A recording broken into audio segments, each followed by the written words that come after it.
X MLC Shah Alam Guddu जी, पूर्व मंत्री चंद्रदेव यादव जी, संचालन कर रहे पूर्व मंत्री राम हासनी विश्वकर्मा जी, समाजवादी पार्टी के हमारे विधायक, हमारे नामारा से अखिलेश यादव जी, विधायक संग्राम यादव जी, विधायक श्रीमती पूजा सरोज जी, पार्टी के पूर्व सांसद नंद किशोर यादव जी, कमला प्रसाद यादव जी, विजय यादव अध्यक्ष जिला पंचायत, पूर्व मंत्री दयाराम प्रजापति जी, श्रीमती विद्या चौधरी जी, हमारी पार्टी में चुनाव लड़े एमएलसी का करुणाकांत मौर्य जी, सोमनाथ यादव जी, हरिश्चंद्र यादव, धनराज यादव, महेंद्र चौहान, प्रवीण सिंह जी, राम कुमार राजभर जी, सरदार आलम साहब, शैलेंद्र यादव जी, हरिकेश विक्रम श्रीवास्तव जी, हवलदार यादव समाजवादी पार्टी के जिलाध्यक्ष,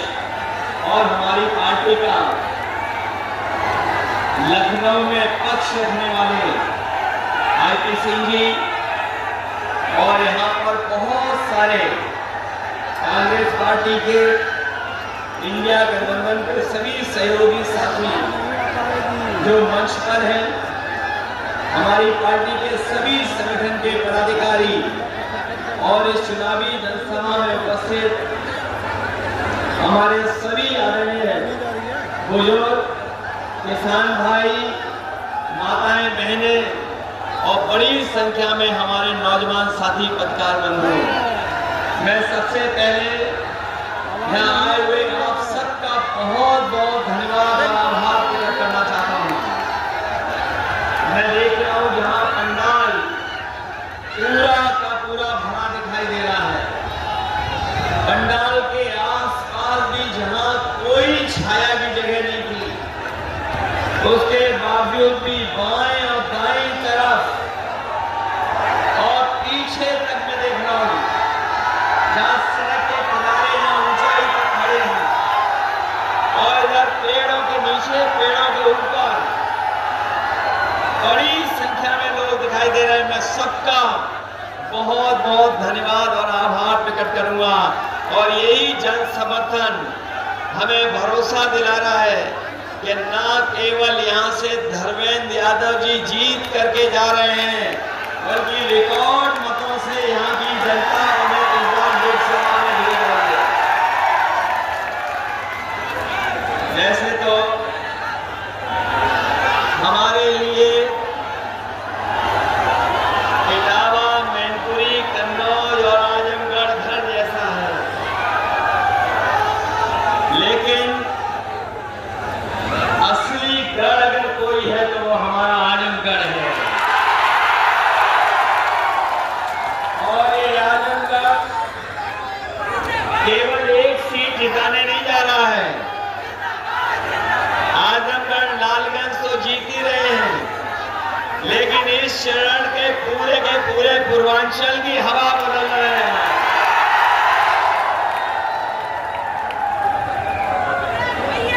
जो यहाँ कुछ दिनों पिक्चर चल रही थी,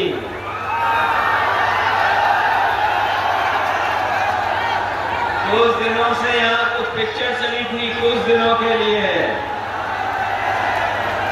वो सुनने में आ रहा है पिक्चर पिट गई है। और ये अभिनय करने वाले, डबल इंजन वाले अभिनय जो कर रहे हैं दिल्ली से और यहाँ से, ये जो अभिनय करने वालों का इस बार सफाया करने का मन हमारे आजमगढ़ के लोगों ने बना दिया। वैसे हमने और आपने समय समय पर अखबार में और टीवी पर सुना होगा कि क्लाइमेट चेंज हो रहा है। हम और आप लोग टीवी, अखबार में कभी कभी सुनते हैं, पढ़ते हैं, देखते हैं कि क्लाइमेट चेंज हो रहा है, लेकिन इस बार तो पॉलिटिकल क्लाइमेट चेंज पूरी तरीके से बदल गया है। और जो गुस्सा जनता का देखा है भारतीय जनता पार्टी के खिलाफ, जो गुस्सा हमें दिखाई दिया पहले चरण में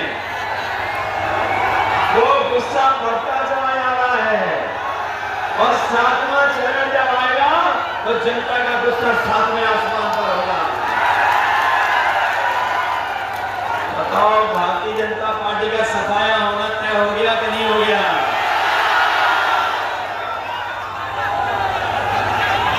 ये दिल्ली वाले प्रधान सांसद जी, ये दिल्ली वाले जो प्रधान सांसद जी हैं, वो शहजादों से घबराए हुए हैं। आप लोगों ने सुना होगा, अपना और भाषण भूल करके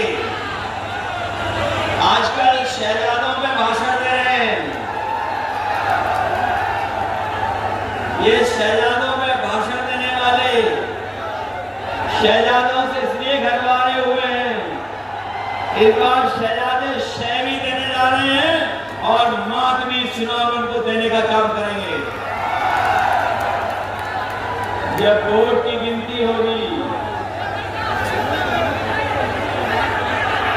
जब वोट की गिनती होगी, ये 4 जून को जब वोट की गिनती होगी, उस दिन 4 जून को जब 12 बजे के लगभग वोट गिनती आगे बढ़ रही होगी, उस समय देश में एक पिक्चर रिलीज होगी। उसका नाम होगा एक थी भारतीय जनता पार्टी। जब 4 तारीख को 12 बजे के बाद एक पिक्चर रिलीज होगी और उसका नाम होगा एक थी भारतीय जनता पार्टी। बताओ, उत्तर प्रदेश से इस बार सफाया होने जा रहा है कि नहीं होने जा रहा? उत्तर प्रदेश वाले स्वागत भी अच्छा करते हैं। उत्तर प्रदेश वालों ने स्वागत भी अच्छा किया था, लेकिन इस बार विदाई भी इनकी बड़ी धूमधाम से होने जा रही है। पिछले 10 साल में इनकी हर बात झूठी निकली, हर वादा झूठा निकला। इन्होंने कहा था कि किसानों की आय दोगुनी हो जाएगी। यहाँ पर किसान भाई भी आए होंगे, उनके परिवार के लोग भी होंगे। बताओ, किसी की भी आय दोगुनी हो गई हो तो बताइए? ना आय दोगुनी हुई और महंगाई इतनी बढ़ा दी है कि आज लागत बढ़ गई है। लागत बढ़ा करके हमारे किसानों के ऊपर संकट पैदा कर दिया। जहां किसानों की मदद होनी चाहिए थी, वहीं हमारे किसान भाई जानते होंगे, उनके खाद की बोरी से चोरी हो गई। पहले 5 किलो चोरी की, फिर 5 किलो चोरी की। बताओ, आज बोरी से, खाद की बोरी से कितनी चोरी कर ली? 10 किलो चोरी हो गई कि नहीं हो गई? कभी कभी मैं सोचता हूं, ये चोरी कहां से सीख के आए हैं? ये बोरी की चोरी कहां से सीख के आए हैं? तब हमें याद आता है कि बाजार में आपने देखा होगा, पहले इतना बड़ा पार्ले जी का बिस्किट पैकेट आता था। याद है आपको कि नहीं याद है? इतना बड़ा पैकेट आता था पार्ले जी का, और जैसे जैसे महंगाई बढ़ी और मुनाफा कमाना शुरू किया, बताओ आज पैकेट कितने बिस्किट का आ रहा है? 5 बिस्किट का पैकेट इसके हाथ में है। कितने बिस्किट है इसके अंदर? ये हमारा रिटायर्ड सिपाही है। ये कितने बिस्किट का पैकेट है? 5 पैकेट का, 5 बिस्किट वाला पैकेट है। और याद रखना, बीजेपी वाले आ गए तो इतनी महंगाई बढ़ाएंगे, इतनी महंगाई बढ़ाएंगे कि आपको पार्ले जी का बिस्किट पैकेट भी 1 बिस्किट का मिलेगा। बताओ, डीजल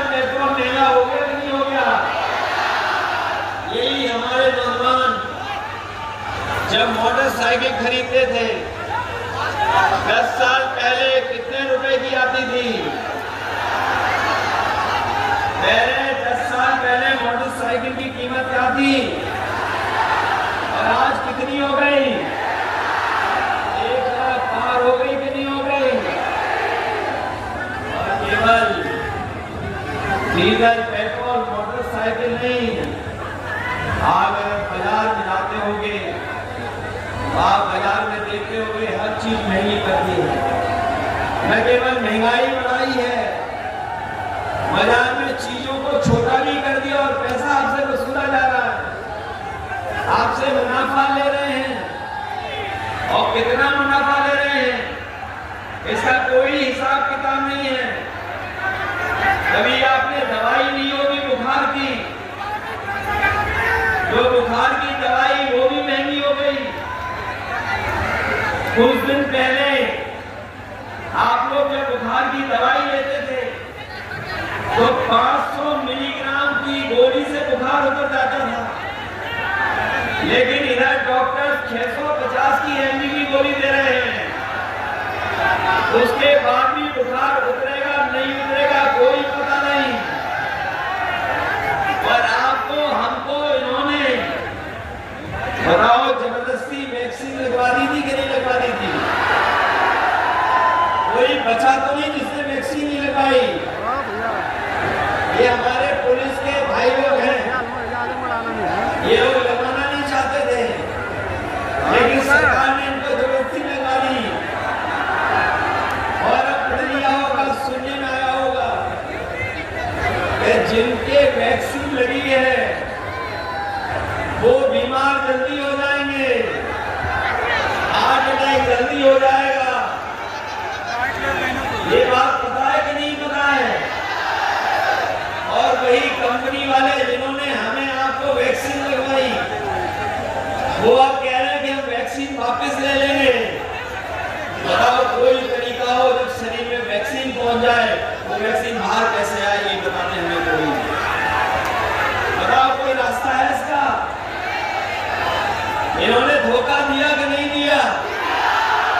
न केवल धोखा दिया हमें और आपको, बल्कि इलेक्टोरल बॉन्ड के बहाने इन्होंने सबसे पैसा वसूल लिया। जिनसे वैक्सीन लगवाई उनसे भी पैसा वसूल लिया। जो बड़ी बड़ी कंपनियां थी उनसे भी पैसा वसूला है और कहते हैं कि वो चंदे में मिला है। चंदे में कोई हमें यहाँ पर बता दे, अगर कोई चंदा देता है तो हजारों में देता है, लाख में देता है, बहुत संपन्न होगा तो ज्यादा दे देगा, लेकिन कोई 100 करोड़ 200 करोड़ 400 करोड़ पैसा नहीं देता है। कोई 500 करोड़ नहीं देता, कोई 1000 करोड़ नहीं देता। बताओ जब से इलेक्टोरल बॉन्ड की बात जनता जान गई है तब से इनके भ्रष्टाचार की पोल खुल गई कि नहीं खुल गई? इनके भ्रष्टाचार की पोल खुल गई। और जिनकी भ्रष्टाचार की पोल खुल गई है इस बार जनता वोट डाल करके इनका बैंड बजाने का भी काम करेगी। ये हमारे जो नौजवान आए हुए हैं ये तैयारी करते हैं, पढ़ाई लिखाई कर करके परीक्षा देने आते हैं।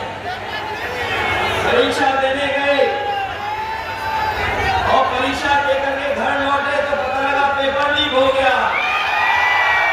यहाँ बहुत सारे नौजवान होंगे जो परीक्षा लिखे होंगे, समय समय पर सरकार ने परीक्षा कराई नौकरी देने के लिए, लेकिन सरकार में सब पेपर लीक हो गए। आखिरी में जो पुलिस भर्ती हुई थी जिसमें इन्होंने कहा कि प्रदेश की सबसे बड़ी भर्ती हो जाएगी, 2 दिन परीक्षाएं लिखाई इन्होंने, लेकिन जब भगवान परीक्षा देकर के घर लौटा तो पता लगा पुलिस की भर्ती का भी पेपर लीक हो गया। लाखों लाख नौजवान घर पर बस आ गया। और हम अपने साथियों को कहना चाहते हैं इनके खिलाफ न केवल नौजवान है जिनकी परीक्षा इन्होंने नहीं होने दी, पेपर लीक कराया, बल्कि उनके माँ बाप भी इनके खिलाफ हैं। और अगर परिवार के हम केवल 3 सदस्य गिन लें, और अभी तक उत्तर प्रदेश में 60 लाख बच्चों का पेपर लीक हुआ है। अगर 3 परिवार के सदस्य हैं और 60 लाख बच्चों का पेपर लीक हुआ है, तो सोचो अगर हम 3 का गुणा 60 में कर दें तो 1 करोड़ 80 लाख बनता है। और यही 1 करोड़ 80 लाख अगर हम 80 लोकसभाओं से भाग दे देंगे तो हर लोकसभा में पेपर लीक के कारण 2,25,000 लोग इनके खिलाफ हो गए हैं। बताओ भारतीय जनता पार्टी के लोग बचेंगे कैसे? क्या बच जाएंगे अब भी? और अपने नौजवानों से हम कहना चाहते हैं, ये पेपर लीक नहीं हुआ है, ये पेपर लीक नहीं हुआ है, इस सरकार ने जानबूझ करके पेपर लीक कराया है। केवल आपकी नौकरी से और भविष्य से खिलवाड़ नहीं, बल्कि अपना सोचना जाकर के 10 साल में आपके 1/3 जीवन को इन्होंने बर्बाद करने का काम किया है। 1/3 जीवन। और यही नहीं पेपर लीक, ये जो सरकार वाले हैं, ये जो भाषण देते हैं, बड़े बड़े लंबे लंबे भाषण देते हैं, और कोई भाषण इनका तब तक शुरू नहीं होता जब तक ये भारत माता की जय न बोले, भारत माता की जय न बोले। हम भी सब लोग भारत माता से प्यार करते हैं, लेकिन सोचना इन्होंने हमारे फौज की नौकरियों के साथ क्या कर दिया। ये आजमगढ़, गाजीपुर, मऊ, बलिया, बनारस, चंदौली, अम्बेडकर नगर, जौनपुर, ये तमाम जिले वो है पूर्वांचल के जिनके नौजवान खेतों में, सड़कों में मेहनत करके फौज की भर्ती के लिए तैयारी करते थे, फौज की भर्ती के लिए दौड़ते थे सुबह शाम। लेकिन इन्होंने फौज की भर्ती को भी आधा अधूरा बना दिया, और इसलिए आधा अधूरा बनाया है क्योंकि उन्होंने जब देखा कि सबसे ज्यादा गांव के बच्चे फौज में भर्ती होते हैं, और जब एक बार एक परिवार का फौज में चला जाता है तो फौज में जाने के बाद उसके घर परिवार की आर्थिक और सामाजिक स्थिति बेहतर हो जाती है। उन्होंने गिनती कराई, गिनती में ये पाया कि सबसे ज्यादा फौज में भर्ती अगर कहीं के बच्चे हो रहे हैं तो गांव के बच्चे भर्ती हो रहे हैं। इन्होंने हमारे साथ और हमारे भविष्य के साथ खिलवाड़ की, और ये जो अग्निवीर व्यवस्था लेकर के आए हैं, हम अपने नौजवानों को भरोसा दिला के जा रहे हैं 4 जून के बाद जब सरकार बनेगी तो अग्निवीर हमेशा हमेशा के लिए खत्म हो जाएगी। न केवल अग्निवीर व्यवस्था खत्म होगी, बल्कि फौज की भर्ती को भी बढ़ाने का काम करेंगे। अभी ये लोग 70,000 भर्ती कर रहे हैं, हम लोग लाखों लाख नौजवानों को फौज में पक्की नौकरी और पक्की वर्दी देने का काम करेंगे। मैं कभी कभी देखता हूँ हमारे खाकी वर्दी पहनने वाले भाई लोग बहुत हम लोग की सेवा करते हैं, मदद करते हैं। अभी मैं देख रहा था इधर वाले थोड़ा बहुत ज्यादा जोश में आ गए थे,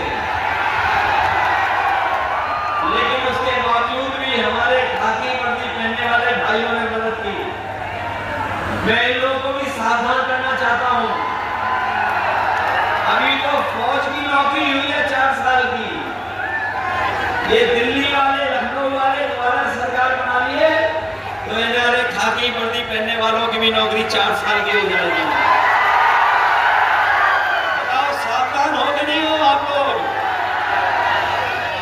ये पत्रकार साथी पूछते हैं कैसे हो जाएगी इनकी 3 साल की नौकरी, तो मैं उससे पूछता हूँ, ये बताओ क्या आपको पता था कि हवाई अड्डे बेच देंगे? आपको पता था कि हवाई जहाज बेच देंगे? आपको पता था कि बंदरगाह बेच देंगे?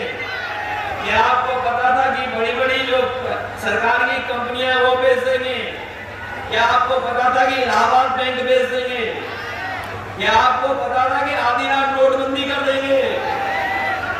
इसलिए जब अग्निवीर कर सकते हैं तो हमारे खाकी वर्दी पहनने वाले भाइयों की भी नौकरी ये लोग 3 साल की कर सकते हैं, इसलिए सावधान करने आए हुए हैं। बताओ बीजेपी के लोगों ने धोखा दिया कि नहीं दिया? याद होगा आजमगढ़ के लोगों को, समाजवादियों की सरकार थी, इतना बड़ा लैपटॉप दिया था हम लोगों ने, हम लोगों की लैपटॉप की नकल कर ली। बताओ क्या दे रहे हैं? इतना छोटा क्या दे रहे हैं और कितना रद्दी दे रहे हैं कि उंगली जिससे वो चलता ही नहीं है। बताओ रद्दी दिया कि नहीं दिया? आपकी जो दी हुई एम्बुलेंस खराब कर दी कि नहीं कर दी? नेताजी और समाजवादियों ने मेडिकल कॉलेज दिया था, जिला अस्पताल बनाए थे और तमाम अस्पताल बनाए थे, बताओ बर्बाद कर दिया कि नहीं कर दिए? अपनी माताओं बहनों के लिए विशेष एम्बुलेंस चलाई थी, उसको भी बर्बाद कर दिया। अपनी पुलिस को सही समय पर पहुंच जाए घटना स्थल पे, उसके लिए बताओ 100 नंबर वाली गाड़ी दी थी कि नहीं दी थी? और सरकार ने 100 नंबर कितना नंबर कर दिया? 112 कर दिया। जब से सरकार ने नंबर बढ़ाया तब से पुलिस के लोग भी कह रहे हैं कि उन्हें भी रेट बढ़ा लेना चाहिए। और अब सुनने में आया है कि कोई बुलाता है 100 नंबर करके फोन, तो पुलिस दोनों पक्षों से पैसा वसूल लेती है।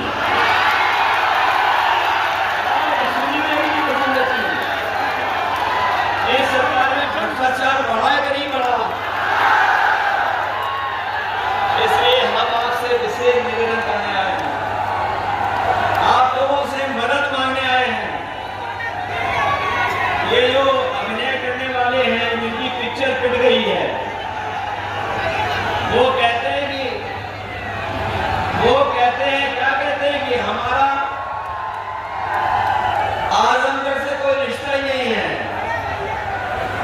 बताओ हमारा और आपका आजमगढ़ का रिश्ता कितना गहरा है? बताओ गहरा रिश्ता है कि नहीं है? और गहरा रिश्ता तो है ही, लेकिन दिल का भी रिश्ता है हमारा आपका। और इसीलिए जब समाजवादी सरकार बनी थी तो हम लोगों ने आगरा से लखनऊ जोड़ने का काम किया था, लेकिन हमें पता था कि ये आजमगढ़ भी हमारा दूसरा घर है। इसीलिए आपको पता होगा कि समाजवादी पूर्वांचल एक्सप्रेसवे हम लोगों ने आजमगढ़ और गाजीपुर को जोड़ने के लिए दिया था। और ये देश की अच्छी सड़कों में होती, लेकिन हमारे उल्टे पुल्टे मुख्यमंत्री जी ने बताओ कैसी सड़क बना दी? गड्ढे वाली सड़क बना दी। आप रफ्तार से नहीं चल सकते हो। बताओ सड़क दी आपको कि नहीं दी? और किसी ने नहीं मांगी थी, हम लोगों ने अपने आप दे दी थी। मेडिकल कॉलेज दिया। आज जिस पर हम लोग को उतर ही रहे हैं, हवाई जहाज उतर रहे हैं, दूसरे लोग भी उतर रहे हैं, अगर वो हवाई पट्टी किसी ने दी थी तो नेताजी ने और समाजवादी लोगों ने आजमगढ़ को हवाई अड्डा देने का काम किया था, हवाई पट्टी बनाई थी। मेडिकल कॉलेज दिया, एग्रीकल्चर कॉलेज दिया, न जाने कितने पीएससी सीएससी सब स्टेशन दिए। और जो चीनी मिल है यहाँ पर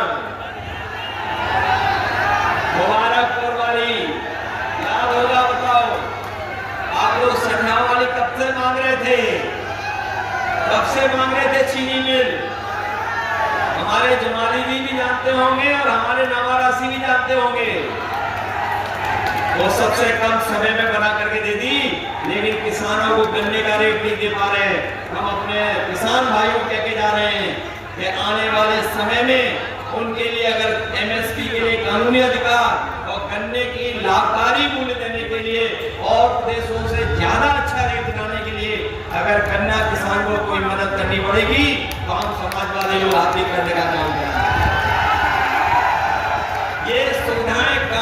किए ही किए हैं। अभी जब मौका आया कि हम कितने एमएलसी बना सकते हैं, तो सबसे ज्यादा एमएलसी अगर किसी जिले को मिले तो आजमगढ़ को मिले। वैसे तो यहाँ की जनता वोट डाल के कमाल कर ही देती, मैं जानता हूं इस बार यहाँ की जनता जब वोट डालती तो कमाल कर ही देती, लेकिन अब तो जवानी भी आ गए, तो बताओ कितना बड़ा कमाल होने जा रहा है यहाँ का। इसलिए आपने आजमगढ़ के भाइयों से कहना चाहता हूं, लखनऊ से जितना समय लगता है हमारे अपने गांव पहुंचने के लिए, वहां तो हमारा घर है ही है, पुराना घर है, लेकिन इधर कुछ साथियों को पता होगा हमने जगह भी ले ली और इन बीजेपी वालों ने नक्शा नहीं पास होने दिया, तब भी हमने घर बनवा दिया वहां पर। देखना जाकर के हमारे दुर्गा जी जानते होंगे,